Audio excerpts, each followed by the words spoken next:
ታላላቆቹን የአውሮፓ ክለቦች የተመለከተ ወቅታዊና ዕለታዊ ጥንቅሮችን ከምታደምጡበት የዩቲዩብ ቻናላችን ለእናንተ ውድ አድማጮቻችን የሰዓቱን ጥንቅሮች ይዘን መጣን።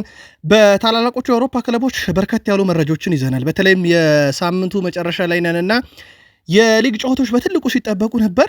አንዳንድ ጨዋታዎች በሊጎች ደረጃ ለዋንጫ አንዳንድ የቀረቡ ክለቦችን እንድናይ ፍንጭ የሰጡ፣ አንዳንድ ክለቦች በጣም የተሻሻሉበት፣ ገሚሶች ደግሞ ጥያቄ ምልክት ውስጥ የወደቁበት ነበር። እናነሳቸዋለን። በከዋክብት ደረጃ ነው አስቀድመን የምናነሳው።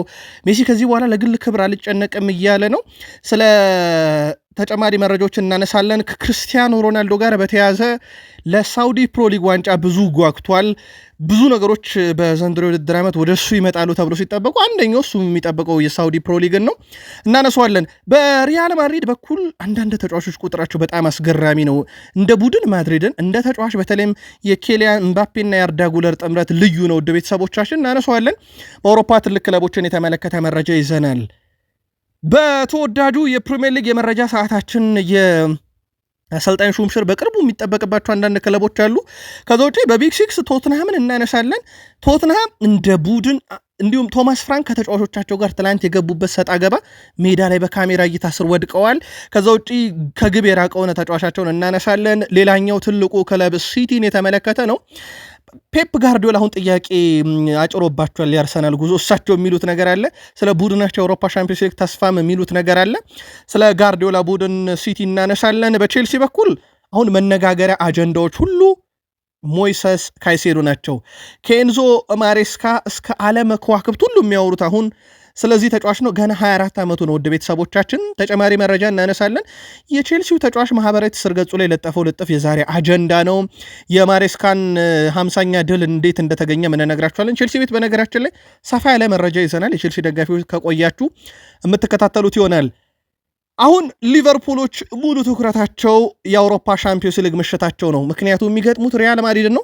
ምናልባት ለሊቨርፑል ጥሩ ዜና ከድል በኋላ ያውም አንፊልድ ሮድ ላይ የሚደረግ ጨዋታ ነው። ተጨማሪ መረጃዎችን እናነሳለን። ስሎት የሚሉት ነገር አለ ከዚህ ጨዋታ ጋር አያይዘው በመረጃ ሰዓታችን ሰፊ ሽፋን እንሰጠዋለን። የአርሰናል ጉዞን በተመለከተ ማይክል አርቴታም ገና የሚቀሩን ነገር አለ እያሉ ነው። ለዋንጫ በጣም የተንደረደረ ቡድን ሆኗል። ይህንን በማስረጃ ወደኋላ ኢንቪንሲብሉን ወይም የአርሰናልን የመጨረሻ ዋንጫ ያነሳበትን ዓመት እንደ ማጣቀሻ እንወስደዋለን። በአርሰናል በኩል አንዳንድ ለየት ያሉ ቁጥሮች ስለያዝን ለአርሰናል ደጋፊዎች ታደምጡታላችሁ። የዩናይትዱ ግብ ጠባቂ የሚለው ነገር አለ። በእርግጥ ለተቆጠሩት ግቦች ኃላፊነት መውሰድ አለበት ወይ? ለዩናይትድ ደጋፊዎች እንደ ጥያቄ እናንሳው። ግን የሚለው ነገር አለ። ሩበን አሞሪ ምንድነው ቡድናቸው ውጤት ለማጣቱ ምክንያት የሚለውን ያነሳሉ። በተለይም ሁለተኛው አጋማሽ ላይ ተፈጠረው ስህተት፣ ሁለቱን ቀያሪዎች ለምን ተብለው ተጠይቀዋል። የዩናይትድ ተስፋ በተለይም ጉዳት ላይ ያለው በጣም ወሳኙ ተጫዋቾቹ ሲመጣ በተከላካይ ክፍሉ ላይ ልዩ ጥንካሬ ጨምራል ተብሎ ይታሰባል። እናነሳዋለን ጉዳዩን። እስከ ፕሮግራማችን ፍጻሜ ቆዩ። ላይክ፣ ሰብስክራይብ፣ ሼር ስለምታደረጉም ሀሳብ አስተያየታችሁን ስለምታጋሩን ከልብ እናመሰግናለን። መረጃ ሰዓታችን ጋር ስትቆዩ በድጋሜ መልካም ቆይታ እንዲሆንላችሁ ተመኘን። ክርስቲያኖ ሮናልዶን እናስቀድም። ክርስቲያኖ ሮናልዶ ቡድኑ አልናስር ድል ባደረገበት ምሽት 2 ጎሎችን ማስቆጠሩ ይታወቃል። በሳውዲ ፕሮ ሊግ 5ኛው ከፍተኛ ግብ አስቆጣሪ ነው። በነገራችን ላይ 82 ጎል በ84 የሳውዲ ፕሮ ሊግ አለው። አሁን ግን እሱ እንደዚህ አይነት የግል ክብሮች ፍጹም አያስጨንቁኝም፣ እኔ ፍላጎት የሳውዲ ፕሮ ሊግን ዋንጫ ማንሳት ነው ብሏል። በትክክልም በሊግ ደረጃ ለሮናልዶ ትልቁ ስኬት ሊባል የሚችለው በሳውዲ ፕሮ ሊግ እንደቆየበት ዓመት ዋንጫ ሊሆን ይችላል። ከክለቡ ጋር በተለይም የሊጉን ዋንጫ ማንሳት ዘንድሮ እንደ ትልቅ ህልም ወስዶታል። ለክርስቲያኖ ሮናልዶ ግን ለየት የሚያደርገው ውድ ቤተሰቦቻችን ሲዝኑ 14ኛ ጨዋታ 14 የግብ አስተዋጽኦ አለው። ክርስቲያኖ ሮናልዶ ፍጹም የተለየ ጊዜንም በሳውዲ ፕሮ ሊግ እያሳለፈ ነው። ሜሲ ጋር እንሂድ። ሊዮኔል ሜሲ ቡድኑ ተሸንፏል፣ ግን ግብ አስቆጥሯል። ሊዮኔል አንድሬስ ሜሲ ባለፉት 6 ጨዋታ 8 ጎል 7 አሲስት 15 የግብ አስተዋጽኦ በ6 ጨዋታ ብቻ ያለው ሜሲም እድሜው እየገፋ ሲመጣ አሁንም እንደ ወይን እየጣፈጠ የመጣ ተጫዋች ሆኗል። ክለቡ ቢሸነፍም ሊዮኔል አንድሬስ ሜሲ ግን ታሪክ መጻፉን የቀጠለበት ነው። ለአብነት ያክል 892 ግብ አለው። ከሮናልዶ ቀጥሎ የምድራችን ሁለተኛው ከፍተኛ ግብ ባለቤት ነው። 399 አሲስት አለው፣ የምድራችን ከፍተኛው ነው። አንድ ይቀረዋል 446 ዋንጫ አለው፣ የምድራችን ቀዳሚ ነው። 1291 የግብ ተሳትፎ የምድራችን ቀዳሚ፣ 8 ባላንዶር የምድራችን ቀዳሚው እግር ኳስ ተጫዋች፣ 436 ጊዜ የጨዋታ ኮከብ የተባለው ሜሲ ነው። ይሄም የምድራችን ቀዳሚ ያደርገዋል። ሌላ አንድ መረጃን ጨምርላችሁ ከሜሲ ጋር በተያያዘ ሜሲ ባለፉት 13 የውድድር ዓመታት ከ2010 ጀምሮ ማለት ነው ውድ ቤተሰቦቻችን 60 ሲደመር የግብ አስተዋጽኦ አለው። አሲስቱ ሲደመር ግቡ ከ60 ይበልጣል። ከዛ በታች አንሱ አያውቅም። ዘንድሮ እንኳን 2025 የውድድር ዓመት ላይ 62 ደረሰ። ይሄ በጣም አስገራሚ የሚባልም ቁጥር ነው። እንደ አጠቃላይ ሊዮኔል አንድሬስ ሜሲ በኩል የሱ የእግር ኳስ ሕይወቱ በጣም ፒኩ ላይ የደረሰበት ያ የግብ አስተዋጽኦ 2012 ነው። 113 የግብ አስተዋጽኦ ወደ 91 ግብ ይመስለኛል ካልተሳሳትኩ። በጣም አስደናቂ ውድድር ዓመት ያሳለፈበት ነው። እንደ አጠቃላይ ሜሲ በአለፉት 13 ዓመታት ዝቅተኛ የግብ አስተዋጽኦ የነበረው 61 ነው። ከዛ በታችም አስመዝግቦ ያቀም እሱም 2013 እና 2021 ላይ ነው። ዘንድሮ 62 ደርሷል። የሊዮኔል ሜሲ ሌላ በጣም አስደናቂ የሚባል ቁጥር ነው። የኢንተር ማያሚው አሰልጣኝ ሃቬር ማሻራኖ ቡድኑ መሸነፉ ይታወቃል። ስለ ዳኝነቱ ምንም መናገር አልፈልግም፣ አለማውራትና ኮመንት አለመስጠት እመርጣለሁ። ውስጥ ያለው ሲስተም እንዴት እንደሚሰራ አውቃለሁ እና ሁሉም በምክንያት ወደ እኔ እንዲመጡ አልፈልግም። በጣም ያስገረመ ነገር ዳኛው ቫርን መመልከት አልፈለጉም። ዳኝነቱን ለማገዝ የተሰራ መሳሪያ እስካለ ድረስ ለምን እንደማይጠቀሙት ሊገባኝ አልቻለም ብለዋል። እናም የቫር ውሳኔ በመታየት ነበረበት። ቡድን ያሸነፍም ነበር ብለዋል። ኢንተር ማያሚ ተሸንፏል። በሊዮኔል አንድሬስ ሜሲ በኩል ግብ አስቆጥሮ ነው እንደውም ቡድኑን የታደገው መጨረሻ ላይ። በአጠቃላይ ውድ ቤተሰቦቻችን የኢንተር ማያሚ ጉዞ ወደ ጥሎ ማለፉ ለማለፍ አንድ ጨዋታ ይቀራቸዋል። ሃቬር ማሻራኖ ግን ቫርን የመሰለ ቴክኖሎጂ ከተሰራ በኋላ ዳኝነቱ በድሎናል እያለ ነው። ከቫር ጋር በተያያዘ ግን በተለይም ብዙ ጥያቄ የሚነሳው የዓለም ትኩረትም የእንግሊዝ ፕሪሚየር ሊግ ስለሆነ ብዙ ትኩረቶች የሚሰጡት ፕሪሚየር ሊግ ላይ ነው ከዳኝነት ጋር የተያዘ እና የአውሮፓ ሻምፒዮንስ ሊግ ላይ ይነሳል። ምናልባት የኢንተር ማያሚን ጨዋታ ከተመለከታችሁት ግን ሌሊት 8:30 ነበረ በኢትዮጵያን አቆጣጠር። ያያችሁት ካላችሁ ግን መልከታችሁን አድርሱን። ሪያል ማድሪድ ዣቪ አሎንሶ ስር ከወደቀ ወይም በሳቸው መመራት ከጀመረ በኋላ 14ተኛ ጨዋታው ነው። አንድ ሽንፈት ገጥሞታል። በእርግጥ 13ቱ ድል ናቸው። 33ቱ ግቦች ለነኛ 14 ጨዋታ የተከፋፈሉ ናቸው። 11 ግብ በተቃራኒው ተቆጥሮበታል ቡድኑ። ያ ማለት ወደ 22 ንጹህ ግብ አለው። የላሊጋ መሪ ናቸው። በሻምፒዮንስ ሊግ አስደናቂ ጉዞ ላይ ይገኛል። ቡድኑ ዘንድሮ ከባለፈው ዓመት ፍጹም የተለየ ነው። ምናልባት የኢጎ ጉዳይ በትልቁ ዘንድሮ ደግሞ የተነሳበት ችግር ቢሆንም ግን በውጤት ደረጃ በጣም አስደናቂ ነው። እዚህ ቡድኑ ውስጥ ኬሊያን መባፔ ፈላጭ ቆራጩ ነው ማለት ይቻላል። በተለይም ከአርዳ ጉለር ጋር ያላቸው ጥምረት ውድ ቤተሰቦቻችን በጣም የተለየ ነው። አርዳ ጉለር በዚህ ሲዝን 6 አሲስቶችን ማድረግ ሲችል 6ቱም ለኬሊያን መባፔ የተደረጉ ናቸው።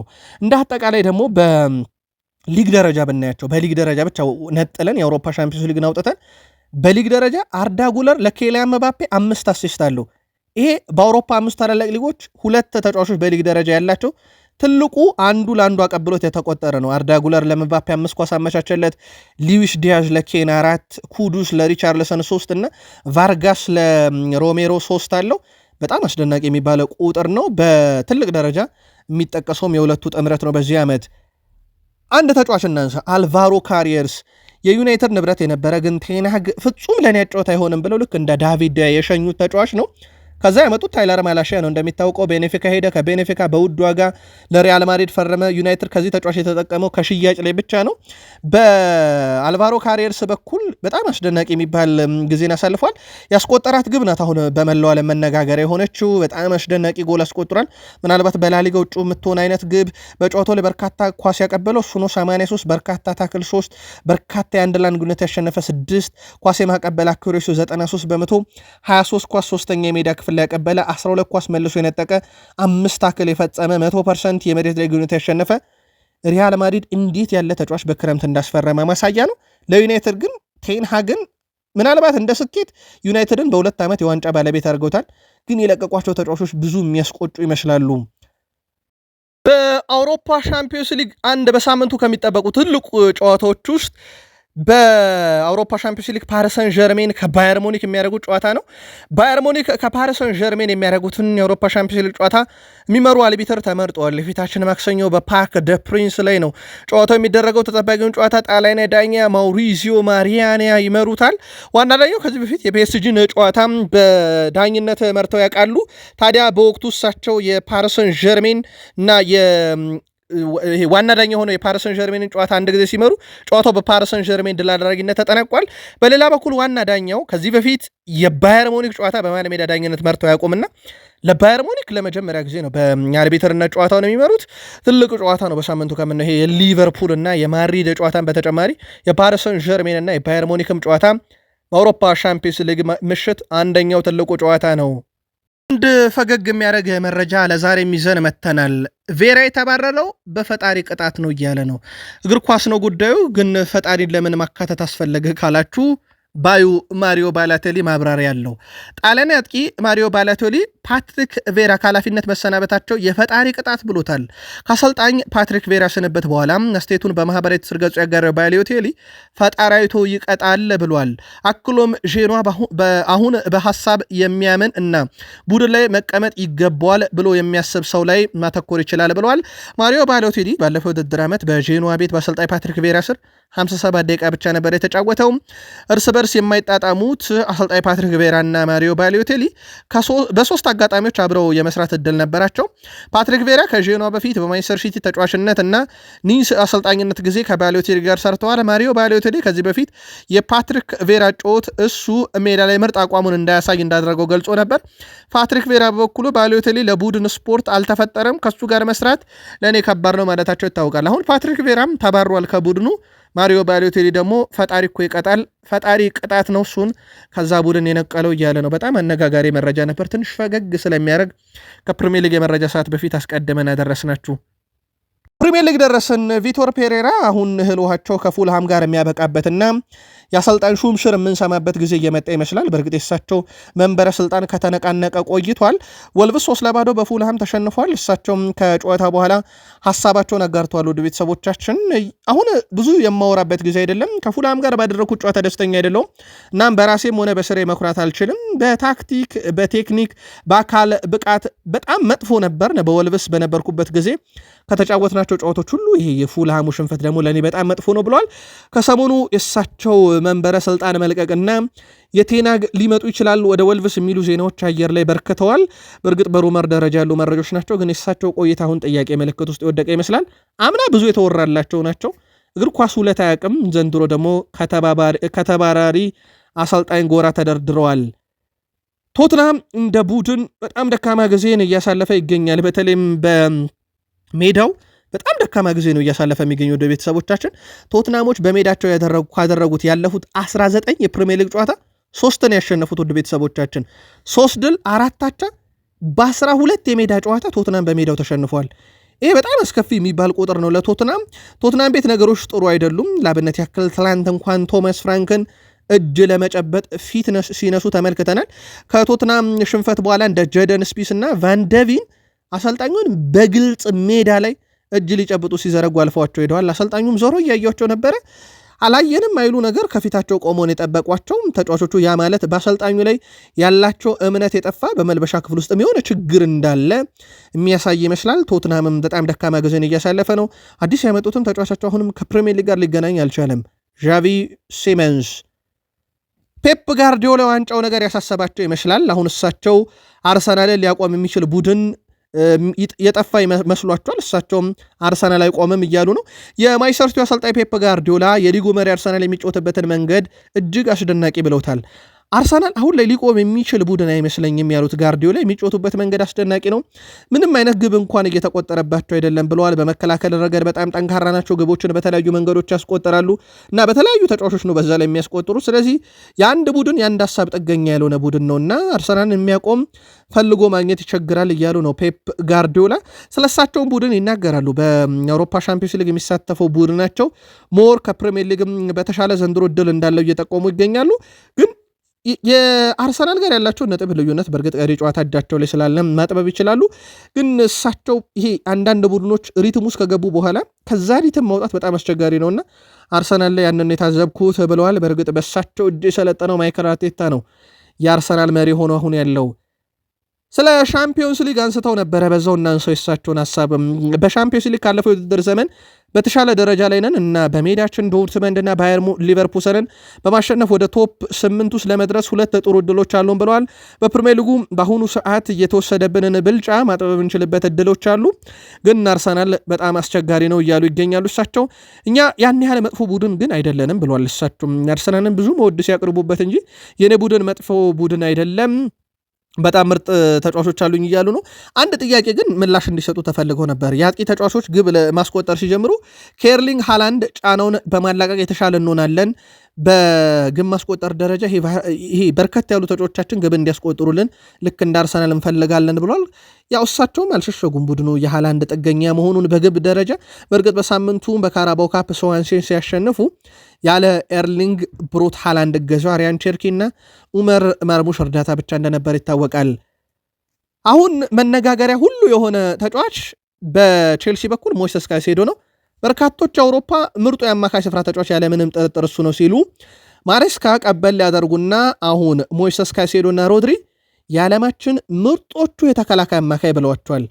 በተከላካይ አማካይ ይሄ በ6 ቁጥር ቦታ ላይ እሳቸው ማሬስካ ከሮድሪ ጋር ተመሳሳይ ብለው ከሮድሪ ያነጻጽረውታል። አሁን ላይ በዓለማችን ከሚገኙ ምርጥ የተከላካይ አማካይ የተባለው ተጫዋች ደግሞ ገና 24 ዓመቱ ነው ሞይሰስ ካይሴዶ። ሌላ በጣም አስደናቂ የሚያደርገው ቁጥር ነው። እነ ጄሚ ሬድናፕ ካይሴዶ አሁን ላይ በሱ ቦታ በዓለም ላይ ምርጡ ተጫዋች ነው ብዬ እስከማስብ ድረስ እሄዳለሁ። እሱ ሲጫወት ላይ ሳይ በእውነት ልዩ ነው። በቃ እንደ ንጎሎ ካንቴ ወይም ክላውዲዮ ማኬሌሌ አይነት ተጫዋች ነው ሲል አወድሶታል። በርካቶች መወደሳቸውን በዚህ መልኩ እየገለጹለት ይገኛሉ። ምናልባት ማሬስካ ከሞይሰስ ካይሴዶ በተጨማሪ ያነሷቸው ነጥቦች አሉ። አንደኛው ሞይሰስ ካይሴዶን በተመለከተ ካነሱት በተጨማሪ የሪስ ጄምስን ነው።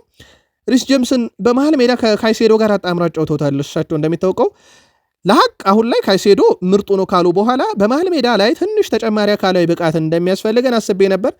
ከሳር ፓሊኒያ እና ቤንታንኩር ጋር እንዲገዳደር ፈልጌ ነው ሪስ ጄምስን በዛ ቦታ ላይ ተጠቀምኩት ብሏል። ጄምስ በመሃል ሜዳው ላይ ሆነ በመሃል ተከላካይነት ሚና ጥሩ ስራ እየሰራ ነው። በመልበሻ ክፍል ውስጥም ጥሩ መሪ ነው። እሱ ስላለን እድለኛ ነን ብለዋል። በዛ ቦታ እያጫወቱ ነው። ትላንት ከሞይሰስ ካይሴዶ ከሮድሪ ጋር ካነጻጸሩት ተጫዋቻቸው ጋር አብረው አጣምሮት ነበር። በጣም አስደናቂ ነበረ ሪስ ጄምስ። ይሄ በቦታው ላይ ረጅም ዓመት የተጫወተ ተጫዋች እንጂ በቅርቡ እየሞከሩት ያለ ተጫዋች አይመስልም ነበረ ሪስ ጄምስ። በኋላም ላይ ማሎ ጉስቶን ቀይረው ሲያሰጡ ሪስ ጄምስን ለተወሰነ ደቂቃም ቢሆን ወደሚያቀበት የሜዳ ክፍል ወደ ቀኝ ተመላላሽ ወስደው እንዳጫወቱት ይታወቃል። የቼልሲው አማካኝ ሮሚዮ ላቪያ በማህበራዊ ትስስር ገጹ ላይ የቶትናም ሆትስፐርስን ስቴዲየም መለማመጃ ሜዳችን ነው ያለው። በነገራችን ላይ ምክንያት አለው። በእርግጥ ባለፉት 8 ጨዋታም ቶትናም 7 ጊዜ እዚህ ሜዳ ላይ በቼልሲ ተሸንፏል። ስለዚህ የቼልሲው ሮሚዮ ላቪያ ትላንትና ማሎ ጉስቶን ቀይሮ ሪስ ጄምስ ወደ ቦታው ሲመለስ እሱ ነበር የተካው ከካይሴዶ ጋር መለማመጃ ሜዳችን ሆኗል ብሏል። በማሬስካ በኩል ከ79 ጨዋታ በኋላ 50ኛ ድላቸውን በቼልሲ አሰልጣኝነታቸው ያገኙበትም ጨዋታ ነበረ። ሌላ ለሳቸው በጣም ጥሩ የሚባል ምሽት ነበረ። ቼልሲ ቤት ብዙ ይሄ ቼልሲን ደጋፊ ያሰላችሁት የቻሎቫና የፎፋና ጥምረት በባለፈው ሳምንት በእርግጥ ፎፋና አልነበረም፣ ግን ብዙ ያስወቀሰ ነበረ። በተለይ ትሮቫቻሎቫ ትላንትና ግን ትሮቫቻሎቫ 9 ኳስ ከሜዳ ክፍሉ አርቋል። ይሄ ቀዳሚ ነው በጨዋታው ላይ። ዌስሊ ፎፋና በርካታ የአንድ ለአንድ ቅብብሎችን አሳክቷል በሜዳ ክፍሉ ላይ። ይሄ የመከላከል ሂደቱ ላይ ደግሞ ፎፋና ከ4 ኳስ 4ቱን ተከላክሏል። በአጠቃላይ ይሄ የአንድ ለአንድ ግንኙነቶች 9ን አሸንፏል።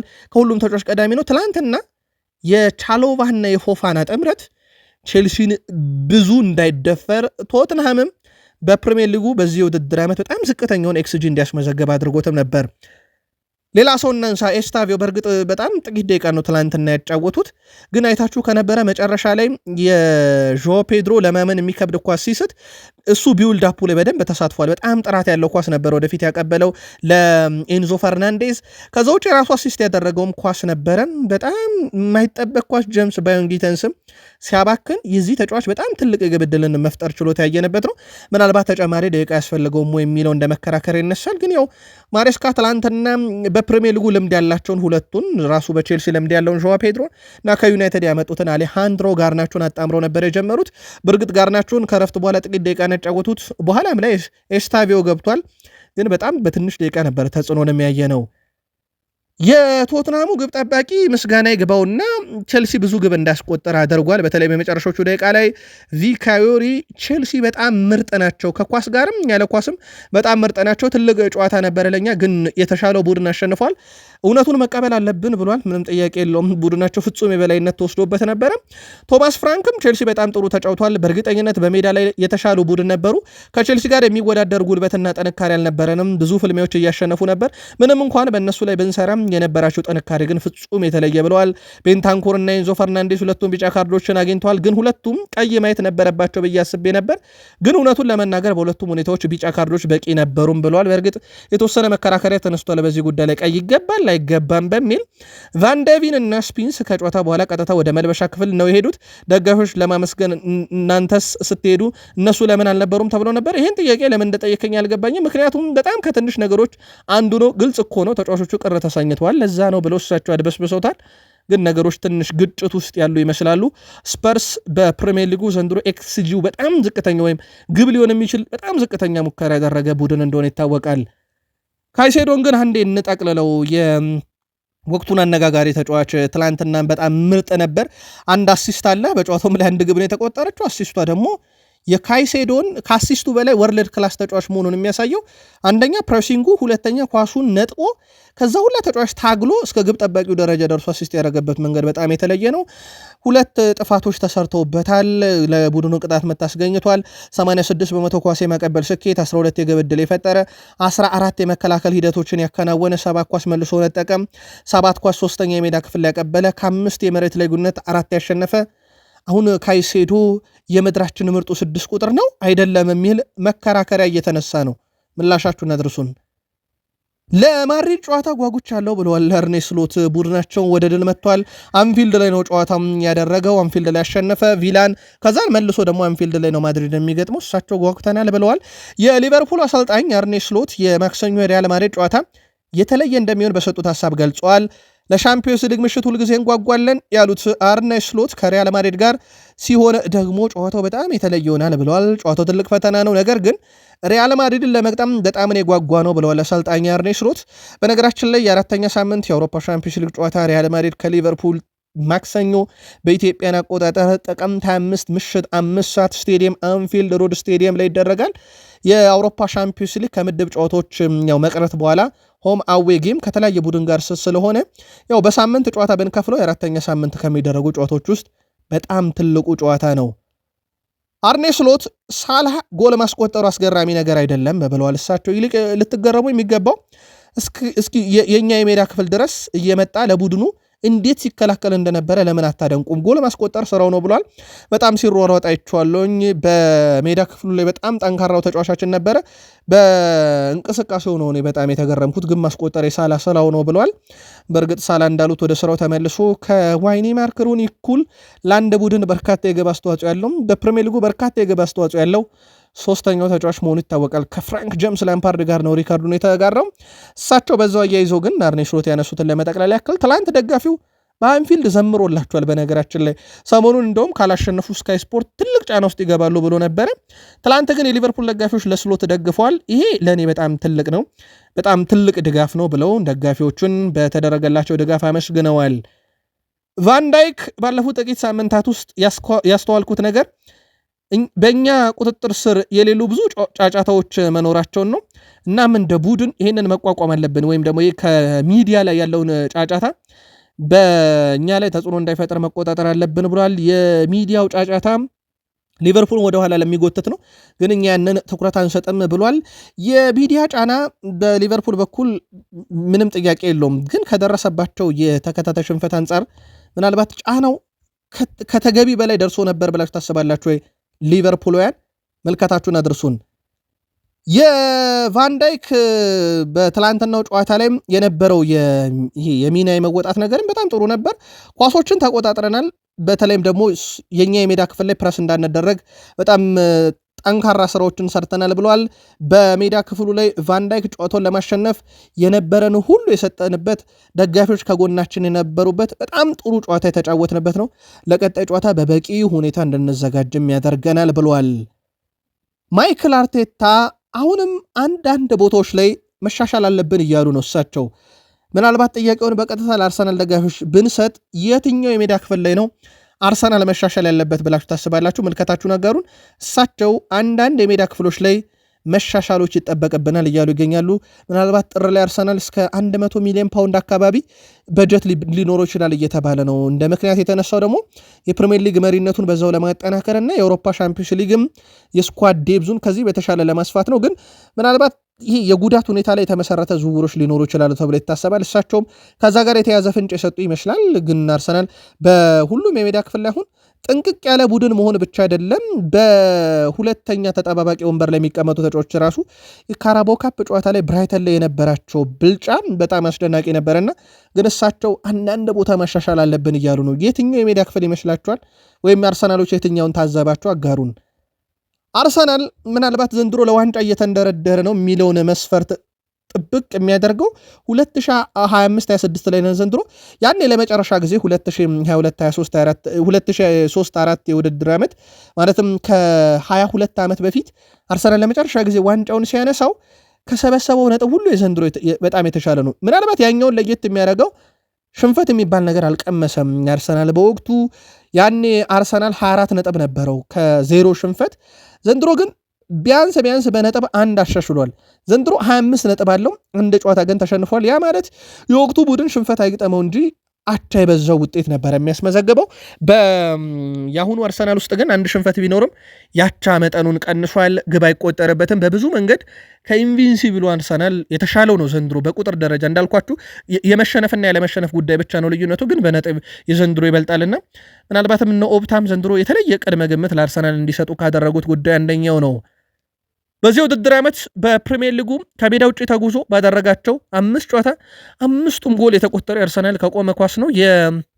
አርሰናል የቆመ ኳስ ዘንድሮ ምንም ጥያቄ የለውም። በጣም አደገኛው የሜዳ ክፍል አርሰናል የቆመ ኳሶችን ሊጠቀም ሲል መሆኑ ይታወቃል። እንደውም የበርንሌው አሰልጣኝ ስኮት ፓርከር በዚህ መንገድ ማሸነፋቸውን አልቃወምም ብለው ነበረ ከጨዋታው በኋላ። ግን ምንም ጥያቄ የለውም በቡድን ውስጥ ያንን ነገር መከላከል አልቻሉም ነበር። በቡድናቸው በዛ መንገድ ነበር የተቆጠረበት። ጋብርኤል ማጋሌሽ በአርሰናል ቤት ከተቀላቀለ ጊዜ ጀምሮ ከሱ የበለጠ የግብ ተሳትፎን ያደረገ አንድም የመሃል ተከላካይ የለም። በፕሪሚየር ሊጉ 18 ጎል እና 3 አሲስት አለው። ትላንትና በአሲስት ደረጃ መሳተፍ የቻለበት ነበረ። የቪክተር ዮኬሬሽ ግብ ስትቆጠር በጣም ወሳኙ ሰው ነበር።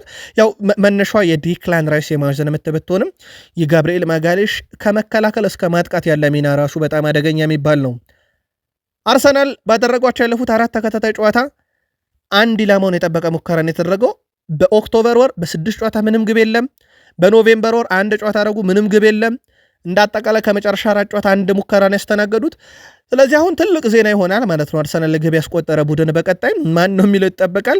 አርሰናል በቀጣይ የሊጉ እንግዲህ መሪ ሆኖ የሊግ መሪነቱ ላይ ራሱን በደንብ ሊያጠናክር የሚችልባቸው ጨዋታዎች ከፊቱ ይጠብቁታል። በቀጣይነት እንግዲህ ከሰንደርላንድ ጋር በጣም ወሳኝ የተባለ የፕሪሚየር ሊግ ጨዋታ ያደርጋል። ቶትናምን ይገጥማል። ባየር ሙኒክ፣ ቼልሲ፣ ብሬንትፎርድ፣ አስቶን ቪላ እነኚህ ቀጣይ በጣም ወሳኝ የተባሉ የአርሰናል ጨዋታዎች ናቸው።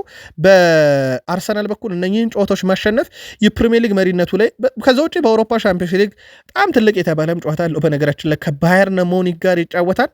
ይሄ በጣም ትልቅ የሚባለው ጨዋታ ነው። በምን አይነት መንገድ ይወጡታል የሚለው ይጠበቃል። ግን ከአርሰናል አሁን ጥንካሬ አንጻር ግብ የሚያስቆጥርበት ቡድን ራሱ እንደ መነጋገሪያ የዜናም አርዕስት ሊሆን የሚችልበት ሰዓት ላይ ደርሰናል።